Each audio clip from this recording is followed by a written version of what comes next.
Ela era só uma faxineira simples, mas quando viu aquele menino de 7 anos que não falava há 3 anos, descobriu um segredo sombrio que o pai milionário escondia.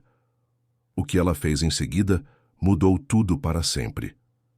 Eu pago R$ 5.000 por mês e vocês não conseguem fazer meu filho falar uma palavra sequer. Ricardo Almeida gritou para a 15ª psicóloga que pedia demissão em 3 anos. Que tipo de profissional vocês são? Doutora Patrícia, uma mulher de 50 anos com 25 anos de experiência, estava com as mãos tremendo enquanto arrumava suas coisas. Senhor Ricardo, eu nunca vi nada igual. Gabriel não apenas não fala, é como se ele tivesse medo das próprias palavras. Existe algo nesta casa que eu não consigo identificar. Medo? Medo do quê? Ricardo riu amargamente. Ele tem 7 anos de idade. É uma criança normal que passou por um trauma. Normal? Patrícia se virou para encará-lo. Crianças normais não desenham a mesma cena 500 vezes. Crianças normais não olham para os pais como se vissem um monstro. E crianças normais têm pais que conversam com elas. A última frase cortou Ricardo como uma lâmina. Ele sentiu o rosto esquentar de raiva. Como ousa questionar como eu cuido do meu filho? Eu trabalho 16 horas por dia para dar tudo o que ele precisa. Tudo menos carinho, Patrícia murmurou pegando a maleta. O que você disse? Nada, senhor. Só espero que encontre alguém que consiga ajudar essa criança, porque ela está sofrendo de uma forma que vai além da minha competência. A porta bateu com força, deixando Ricardo sozinho no hall da mansão. Do andar de cima vinha o silêncio familiar. Gabriel estava trancado no quarto, como sempre, desde que acordara às 6 da manhã. Era meio-dia de uma quinta-feira e o menino não havia saído do quarto nem para almoçar. Ricardo subiu as escadas com passos pesados, parando na porta do quarto do filho. Através da fresta, podia ver Gabriel sentado no chão, cercado de centenas de desenhos idênticos. Uma mulher correndo atrás de um menino pequeno, depois a mulher caída no chão, parada para sempre. «Carmen!» ele gritou, e a governanta apareceu correndo. «Sim, senhor. Preciso de outra psicóloga hoje mesmo. Ligue para todas as clínicas que conhece.» Carmen baixou os olhos. «Senhor, eu já tentei ontem depois que a doutora Patrícia avisou que ia sair. Nenhuma clínica quer mandar profissionais aqui. Elas dizem que suas psicólogas sempre voltam traumatizadas.» «Como assim traumatizadas?» «Uma clínica até falou que vai nos colocar na lista de pacientes problemáticos. Dizem que há algo de errado com esta casa.» Ricardo sentiu o mundo desabar. Em 3 anos, havia tentado de tudo. Psicólogos infantis, psiquiatras, terapeutas especializados em trauma. Até uma mulher que se dizia expert em crianças mudas.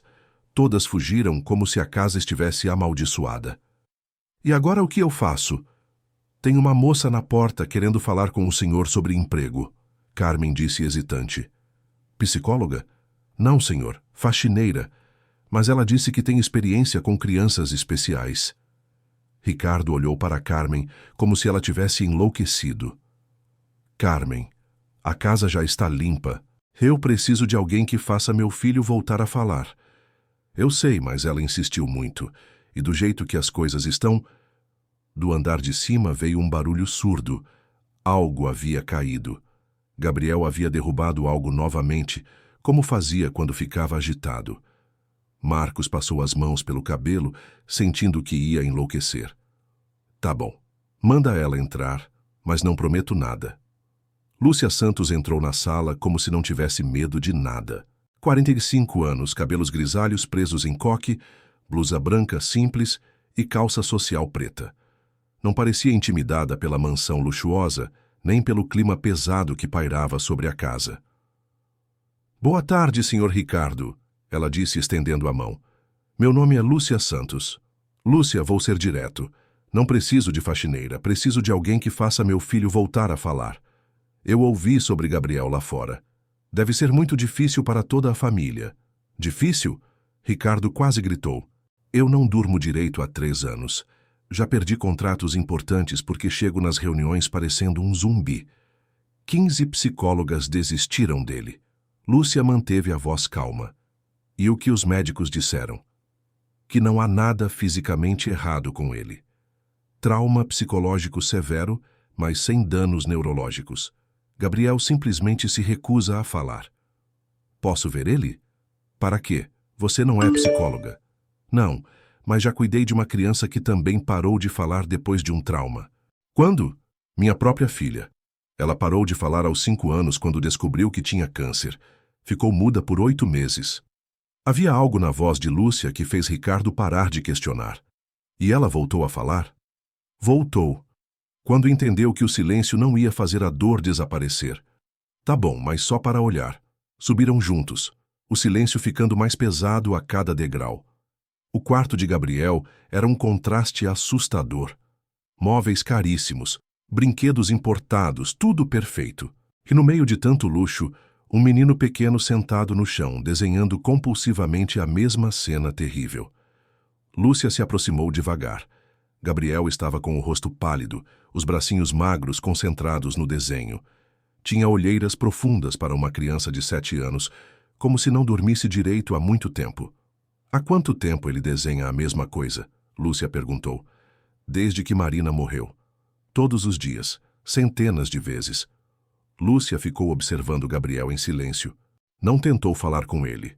Não fez barulhinhos, não tentou chamar sua atenção com brinquedos. Apenas observou. Senhor Ricardo, ela disse depois de alguns minutos. Posso fazer uma pergunta? Fale. Como Marina morreu? A pergunta foi como um tapa na cara. Ricardo sentiu a raiva explodir no peito. Escute aqui, Lúcia, não sei das quantas. Eu não preciso de lições sobre minha família. Preciso de alguém que resolva esse problema. Não estou dando lição, ela disse sem se alterar. Só estou tentando entender. Entender o quê? Por que Gabriel desenha sempre a mesma coisa? Por que ele para de desenhar sempre no mesmo ponto? Ricardo parou de gritar. Observou o desenho que Gabriel estava fazendo. Era verdade. A sequência sempre parava no momento em que a mulher caía. Nunca havia notado isso antes. Marina morreu em um acidente doméstico, ele disse finalmente. Gabriel presenciou tudo. E depois do acidente, o que aconteceu com Gabriel? O que você quer dizer? Quem cuidou dele? Quem explicou o que tinha acontecido? Quem o consolou? Ricardo ficou em silêncio. A verdade era que ninguém havia feito essas coisas. Ele estava tão destruído pela perda da esposa que havia se fechado no trabalho, deixando Gabriel entregue a babás e governantas. Eu estava lidando com o luto, ele admitiu. E Gabriel estava lidando sozinho. Ele tinha profissionais cuidando dele. Profissionais cuidando do corpo. Mas quem cuidou da alma? Os dois ficaram observando Gabriel, que continuava desenhando obsessivamente. Havia algo hipnótico na repetição dos movimentos. Traço, traço, traço. Sempre os mesmos elementos. Sempre a mesma sequência. Senhor Ricardo, Lúcia disse suavemente. Quando foi a última vez que o senhor abraçou seu filho? A pergunta atingiu Ricardo como um tiro. Ele tentou se lembrar, mas não conseguia. Desde a morte de Marina, evitava qualquer contato físico com Gabriel. O menino o lembrava demais da esposa perdida. Eu não lembro. Não lembra ou evita? Isso não vem ao caso. Vem sim. Gabriel pode ter parado de falar, mas não parou de sentir. Ele sabe que o pai o evita. Ricardo olhou para o filho, que continuava desenhando sem dar sinais de que estava ouvindo a conversa. Mas havia uma tensão no corpinho magro, uma rigidez que sugeria que cada palavra estava sendo absorvida. O que você quer em troca de tentar ajudar? Ricardo perguntou finalmente. Quero trabalhar aqui como faxineira, R$ 1.200 por mês. 1.200? Era menos que ele gastava em uma única sessão de terapia. Por que tão pouco? Porque não sou terapeuta profissional. Sou só alguém que entende de crianças feridas. Ricardo olhou para Lúcia, depois para Gabriel. Não tinha mais nada a perder. Você pode começar amanhã cedo, mas deixo claro, não faça promessas que não pode cumprir. Vou fazer apenas uma promessa, senhor, Lúcia disse. Vou descobrir por que Gabriel parou de falar. E quando descobrir, vou fazer ele querer falar de novo. Quando ela saiu, Ricardo ficou sozinho com Gabriel, que continuava desenhando. Pela primeira vez, se perguntou se o problema não estava no filho, mas nele mesmo. Aquela noite seria a última em que ignoraria completamente o silêncio de Gabriel, porque amanhã Lúcia chegaria, e com ela, verdades que ele não estava preparado para enfrentar. Lúcia chegou na manhã seguinte às 7 em ponto, como combinado. Carmen a recebeu na porta dos fundos com uma expressão de pena no rosto, como se estivesse vendo alguém caminhando direto para um precipício. "Menina, você tem certeza que quer trabalhar aqui?" sussurrou a governanta, olhando nervosa para as escadas. "Ainda dá tempo de desistir." "Por que eu desistiria?" Lúcia perguntou, amarrando o avental. "Porque o menino está acordado desde as 5 da manhã, desenhando. O senhor Ricardo nem desceu para tomar café. Está trancado no escritório desde que acordou." Do andar de cima vinha um silêncio que era quase palpável. Não era a ausência de som, mas a presença de algo pesado, sufocante. Lúcia subiu as escadas devagar, seguindo uma intuição que não conseguia explicar. O corredor do segundo andar era elegante, com quadros caros nas paredes e um carpete grosso que abafava os passos. Mas havia algo estranho que ela notou imediatamente. "Carmen!" ela chamou quando a governanta subiu atrás dela. "Quantos quartos tem neste andar?" "5, dona Lúcia. O quarto do Gabriel, o quarto principal onde era do casal, o escritório do senhor Ricardo, um quarto de hóspedes e um que era da dona Marina." "Era?" "Depois que ela morreu, o senhor Ricardo trancou o quarto dela. Ninguém pode entrar." Lúcia olhou na direção indicada. Entre o quarto de Gabriel e o quarto trancado, havia apenas uma parede. "Gabriel sabe o que tem no quarto da mãe?" "Não sei, dona. Nunca ninguém falou sobre isso com ele." Lúcia se aproximou da porta do quarto de Gabriel. Através da fresta, podia vê-lo sentado no chão, como sempre, cercado de desenhos.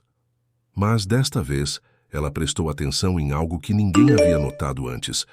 Gabriel não desenhava olhando para o papel. Desenhava olhando para a parede que dividia seu quarto do quarto da mãe. "Carmen, me mostra a casa toda. Quero entender como esta família vivia antes de Marina morrer." A governanta hesitou, mas acabou concordando. Desceram para o térreo e Carmen começou o tour. A casa era imensa e impecavelmente decorada, mas com um ar frio, como se ninguém realmente vivesse ali.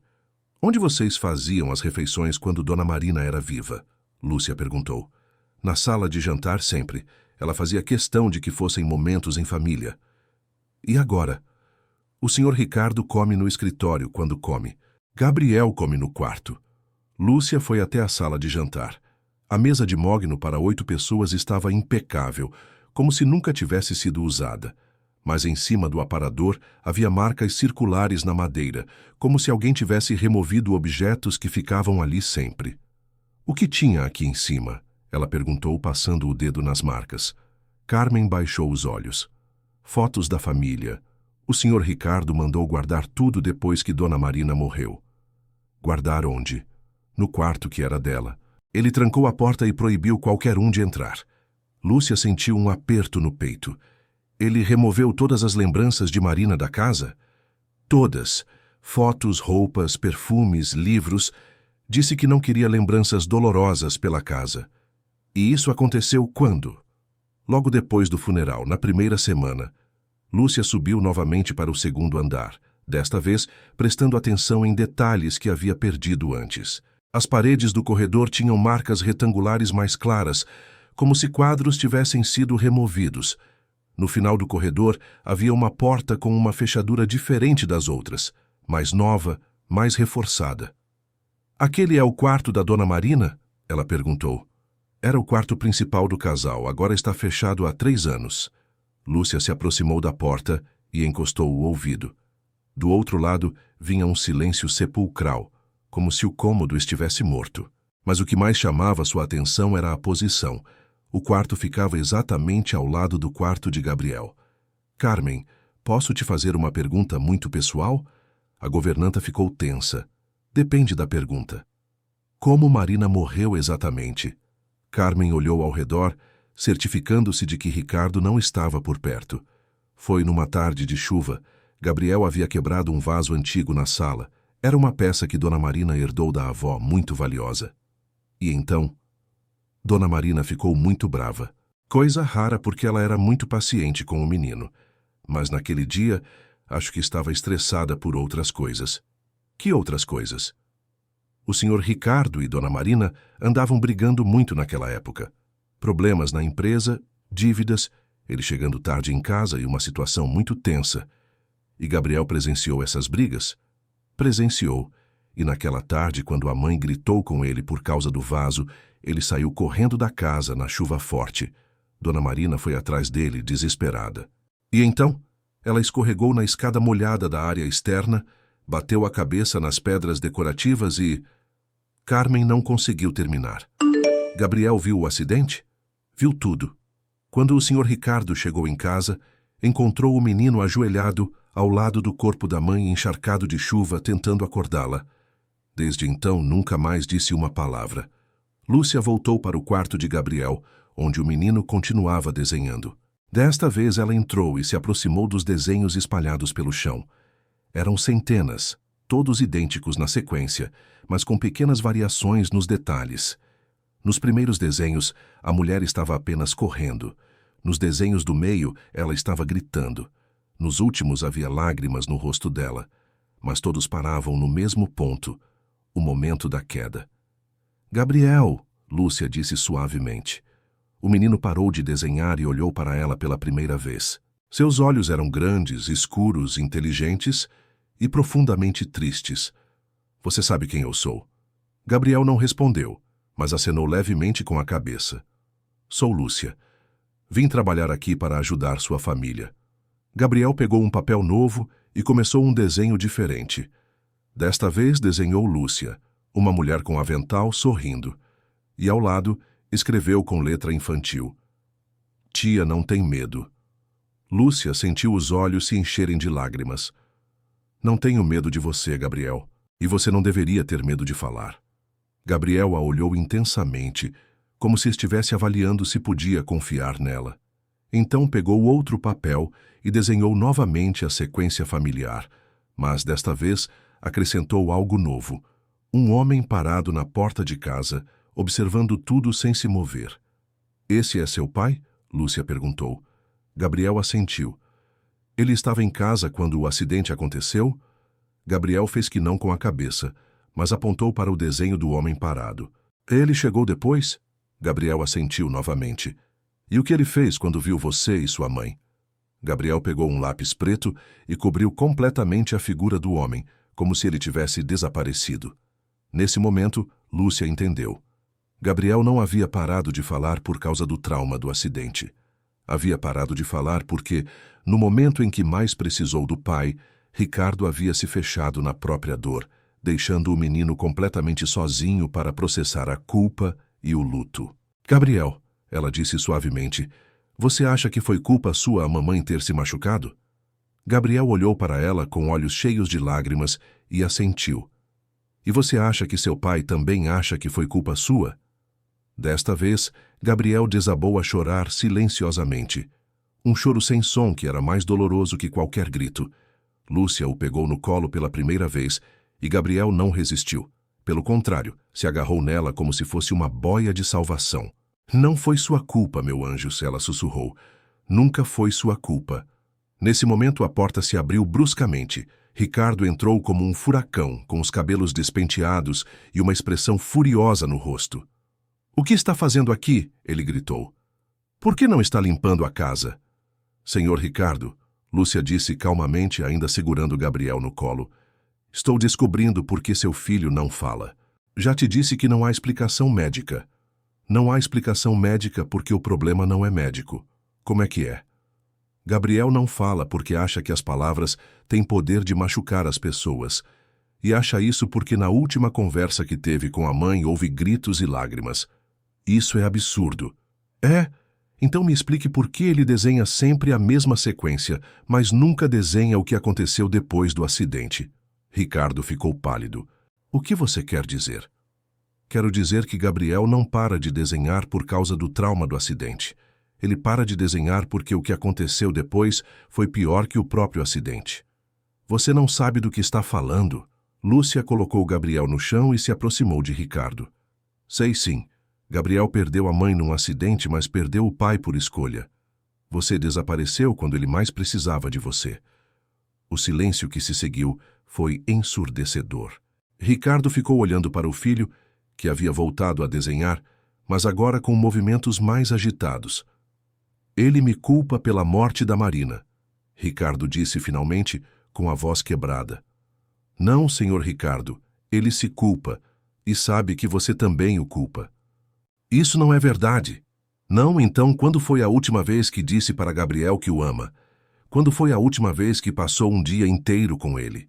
Quando foi a última vez que falou sobre Marina na presença dele? Ricardo não conseguiu responder nenhuma das perguntas. Gabriel não fala porque tem medo de que suas palavras magoem as pessoas, como aconteceu com a mãe. E não confia em você porque sente que foi abandonado 2 vezes. Primeiro pela mãe que morreu, depois pelo pai que se fechou na própria dor. E o que você quer que eu faça? Ricardo gritou. Toda vez que olho para ele, vejo Marina morrendo. Vejo o momento em que nossa família se desfez. E o que você acha que Gabriel vê quando olha para você? Ricardo parou de gritar. Ele vê um pai que o culpa pela morte da mãe. Ele vê alguém que prefere ficar trancado no escritório a conversar com o próprio filho. Gabriel parou de desenhar e olhou para o pai com uma expressão de esperança, misturada com medo, como se estivesse esperando que Ricardo dissesse alguma coisa, qualquer coisa, que provasse que Lúcia estava errada. Senhor Ricardo, Lúcia continuou, posso te contar uma coisa sobre minha filha? Não quero ouvir histórias. Quando minha filha parou de falar por causa do câncer, eu cometi o mesmo erro que você. Achei que se eu não falasse sobre a doença, ela ia desaparecer. Se eu não demonstrasse medo, ela não ia ter medo. Ricardo a olhou com uma expressão menos hostil. Sabe o que aconteceu? Ela ficou 8 meses calada, carregando sozinha o medo de morrer. Até que um dia eu entendi.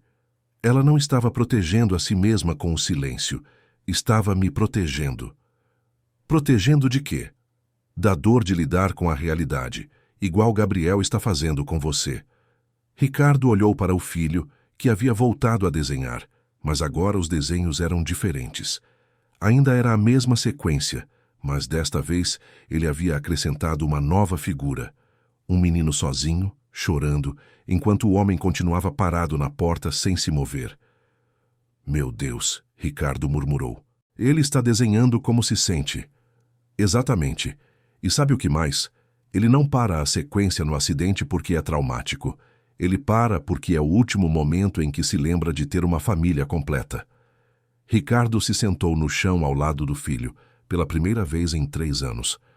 Gabriel parou de desenhar e o olhou com uma mistura de surpresa e esperança.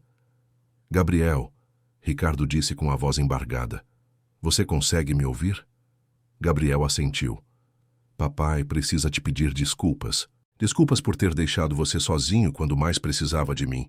Desculpas por ter sumido quando deveria ter ficado.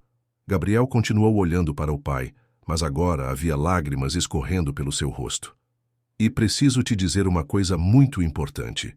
Não foi sua culpa a mamãe ter se machucado. Nunca foi sua culpa. Gabriel olhou para Lúcia, que assentiu encorajadoramente. Eu sei que você tem medo de falar porque acha que as palavras podem machucar as pessoas. Mas sabia que o silêncio também pode machucar? Gabriel inclinou a cabeça, curioso. Papai ficou muito triste esses 3 anos porque não sabia se você ainda gostava dele, porque você não falava mais com ele. Gabriel pegou um papel e escreveu com letra trêmula. Papai não gosta de mim. Ricardo sentiu o coração se partir. Não, filho. Papai ama você mais que tudo no mundo. Só esqueceu como demonstrar. Gabriel escreveu novamente. Mamãe não gosta de mim. Não, Gabriel. Mamãe te amava muito. Ela não estava brava com você naquele dia. Gabriel parou de escrever e olhou diretamente para o pai. Ela estava preocupada porque você saiu correndo na chuva. Ela foi atrás de você porque queria te proteger, te trazer para casa em segurança. Gabriel escreveu. Mas ela gritou. Às vezes as pessoas gritam quando estão com medo, não quando estão bravas. Mamãe gritou porque ficou com medo de você se machucar na chuva. Gabriel olhou para Lúcia novamente, que confirmou com um aceno. E sabe de uma coisa, Gabriel? Mamãe deixou algumas coisas guardadas para você, coisas que provam que ela te amava muito.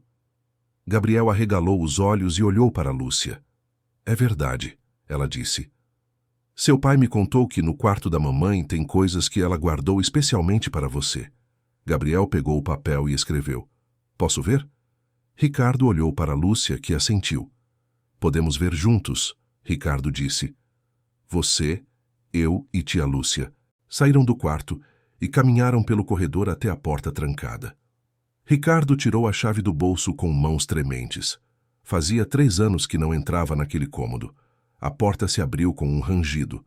O quarto estava escuro, com as cortinas fechadas e um cheiro de ambiente fechado. Ricardo acendeu a luz e todos ficaram parados na entrada. O quarto estava exatamente como Marina havia deixado. A cama arrumada, os perfumes na penteadeira, roupas no armário entreaberto. Era como se ela tivesse saído para fazer compras e fosse voltar a qualquer momento. Mas o que mais chamou a atenção de Gabriel foram as fotos, dezenas delas, espalhadas pela penteadeira, pela cômoda, pelas paredes. Fotos dele com Marina, brincando, rindo, abraçados. Em todas elas, Marina estava sorrindo. Gabriel se aproximou devagar de uma foto específica. Ele e Marina no parque, ela o empurrando no balanço, ambos rindo alto. Mamãe feliz, ele sussurrou. Foram as primeiras palavras que Gabriel havia dito em 3 anos. Ricardo quase caiu no chão. Gabriel, você falou. O menino olhou para o pai com olhos arregalados, como se tivesse se assustado com o próprio som da voz. Não para de falar agora, meu amor, Lúcia disse rapidamente. Sua voz é linda. Gabriel olhou para mais fotos e apontou. Mamãe? Mamãe gosta de mim? Mamãe te ama muito, Ricardo disse, se ajoelhando na altura do filho. Olha quantas fotos ela guardou de vocês dois. Gabriel foi até a cômoda e apontou para uma gaveta. Que tem aqui? Ricardo abriu a gaveta e encontrou uma caixa de madeira decorada. Dentro havia cartas, desenhos que Gabriel havia feito quando era menor e um envelope lacrado com a caligrafia de Marina. Para meu Gabriel querido. Mamãe escreveu isso para você, Ricardo disse, mostrando o envelope. Gabriel pegou a carta com cuidado, como se fosse algo muito precioso. Papai lê para mim? Ricardo abriu o envelope com mãos trêmulas e começou a ler. Meu Gabriel, querido, se você está lendo isso, significa que alguma coisa aconteceu comigo. Primeiro, quero que saiba que você é a coisa mais importante da minha vida. Você é meu tesouro, minha alegria, minha razão de viver. Sei que às vezes fico nervosa quando você faz travessuras, como quebrar o vaso da vovó ou derramar suco no sofá. Mas quero que entenda uma coisa muito importante. Mesmo quando estou brava com alguma coisa que você fez, eu nunca estou brava com você. Você é meu bebê, meu amor, minha vida. Nada que você faça pode mudar o amor que sinto por você. Se eu gritar ou ficar nervosa, é porque estou cansada ou preocupada com coisas de adulto, nunca porque você não é um menino bom.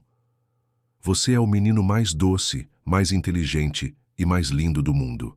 E se algum dia você se sentir culpado por alguma coisa que aconteceu, lembre-se, crianças não têm culpa pelos problemas dos adultos. Nunca.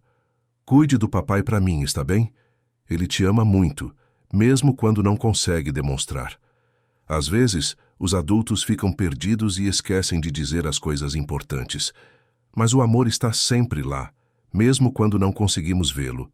Seja feliz, meu amor. Faça travessuras, ria alto, sonhe grande. E lembre-se sempre, mamãe te ama infinitamente, hoje, amanhã e para sempre. Com todo o meu amor, mamãe Marina. Quando Ricardo terminou de ler, Gabriel estava chorando. Mas desta vez não era um choro silencioso. Eram soluços altos, liberadores, como se 3 anos de dor estivessem finalmente encontrando uma saída. Mamãe não estava brava comigo? Ele perguntou através das lágrimas.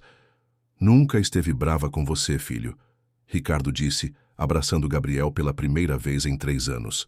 Mamãe te amava mais que tudo no mundo. E você, papai, você me ama? Ricardo segurou o rosto do filho entre as mãos. Eu te amo mais que a minha própria vida, Gabriel, e peço desculpas por ter demorado tanto para te dizer isso. Gabriel se jogou nos braços do pai. e ficaram assim abraçados por longos minutos. Lúcia observava a cena com lágrimas nos olhos, sabendo que havia presenciado um milagre. Tia Lúcia, Gabriel disse, se virando para ela sem sair dos braços do pai. Obrigado por fazer papai me abraçar de novo. Eu não fiz nada, meu anjo. Só mostrei para vocês o que já estava aqui, ela disse, tocando o peito de Gabriel. O amor nunca foi embora. Só estava escondido embaixo da tristeza. Gabriel olhou ao redor do quarto da mãe, vendo pela primeira vez em anos as evidências do amor que Marina sentia por ele. Papai, posso ficar com as fotos da mamãe no meu quarto? Pode ficar com todas as fotos que quiser, filho. E posso visitar este quarto sempre que sentir saudade dela? Pode. Na verdade, Ricardo olhou ao redor. Que tal deixarmos este quarto sempre aberto? Assim você pode vir aqui conversar com a mamãe sempre que quiser. Gabriel sorriu. O primeiro sorriso genuíno em 3 anos. Tia Lúcia vai continuar vindo aqui? Ele perguntou. Lúcia olhou para Ricardo, que assentiu sem hesitar. Vou, meu amor. Por quanto tempo vocês precisarem de mim? Para sempre? Ricardo sorriu. Tia Lúcia não é mais nossa funcionária, Gabriel. Ela é da família agora. 6 meses depois, a casa dos Almeida não era mais silenciosa. Gabriel havia não apenas voltado a falar, havia se revelado uma criança excepcionalmente brilhante e comunicativa. Seus desenhos agora mostravam famílias felizes, paisagens coloridas, super-heróis salvando o mundo. E ocasionalmente ainda desenhava Marina, mas agora ela aparecia como um anjo protetor, sorrindo e abençoando a família do alto do céu. Lúcia havia se tornado muito mais que uma faxineira. Era a tia que Gabriel nunca teve, a confidente que Ricardo precisava, a ponte que reconectou pai e filho. Seu salário havia sido multiplicado por 5, mas mais importante que isso, ela havia encontrado um propósito que preenchia o vazio deixado pela perda da própria filha. Em uma tarde ensolarada, Ricardo encontrou Gabriel no jardim lendo um livro. Ele havia descoberto paixão pela leitura depois que voltou a falar. Papai, Gabriel disse correndo até ele. Tia Lúcia me ensinou uma palavra nova hoje. Que palavra? Resiliência. Quer dizer a capacidade de se recuperar de coisas ruins e ficar ainda mais forte. Ricardo abraçou o filho. É uma palavra muito importante mesmo. Papai, você acha que mamãe ficaria orgulhosa de mim? Ricardo ajoelhou para ficar na altura de Gabriel. Filho, tenho certeza absoluta de que mamãe está no céu agora, sorrindo e orgulhosa de ver como você cresceu e se tornou corajoso. E você, papai, está orgulhoso de mim? Gabriel, eu sempre estive orgulhoso de você. Só precisava aprender a demonstrar, e você me ensinou a ser um pai melhor. Gabriel sorriu e abraçou Ricardo. Papai, posso te contar um segredo? Pode. Eu sabia que você me amava, mesmo quando não falava. Só estava esperando você lembrar como falar de amor. Ricardo sentiu os olhos se encherem de lágrimas, mas desta vez eram lágrimas de gratidão pura. Naquela noite, depois que Gabriel dormiu, Ricardo e Lúcia conversaram na cozinha como haviam criado o hábito de fazer. Lúcia, ele disse, como posso te agradecer por ter salvado minha família? Você não salvou família nenhuma, senhor Ricardo. Apenas lembrou vocês de que nunca esteve quebrada, só estava perdida. E você foi nossa bússola, Lúcia sorriu. Talvez, mas vocês fizeram a caminhada. Ricardo ficou em silêncio por um momento. Sabe o que é mais incrível? Gabriel não apenas voltou a falar, ele virou o melhor aluno da classe. A professora disse que ele tem um QI acima da média. Crianças que passam por traumas, às vezes desenvolvem uma inteligência emocional muito avançada.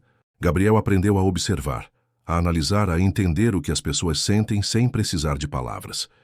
E pensar que 15 psicólogas disseram que ele tinha um distúrbio irreversível. Elas estavam procurando a doença no lugar errado. Gabriel nunca esteve doente. Ele estava apenas esperando alguém que entendesse que algumas feridas só saram com amor, não com terapia.